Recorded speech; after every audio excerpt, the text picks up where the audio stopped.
बिस्मिल्लाहिर्रहमानिर्रहीम। अस्सलाम वालेकुम। खबरनामे में शामिल करते हैं आज की एक अहम खबर। कौमी टीम के मायानाज फास्ट बॉलर हसन अली बुखार में मुब्तला हो गए, जिसके बायस जनूबी अफ्रीका के खिलाफ इनकी शिरकत मशकूक हो गई।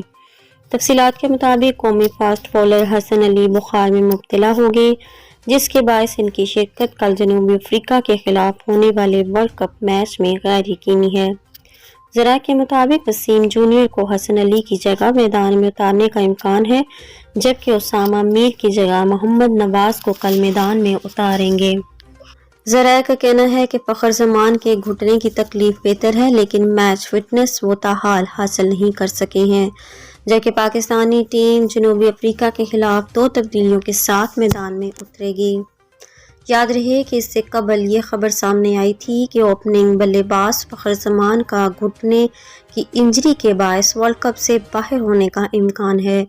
फ़खर ज़मान के बाहर होने की सूरत में पाकिस्तान टीम के वर्ल्ड कप स्क्वाड में तब्दीली की जाएगी और लीग स्पिनर इब्रार अहमद को फ़खर ज़मान के मुतबादिल के तौर पर स्क्वाड में शामिल किया जाएगा। अब तक के लिए इतना ही। मज़ीद खबरों के लिए हमारे साथ रहिएगा और मुझे दीजिए इजाज़त। अल्लाह हाफ़िज़।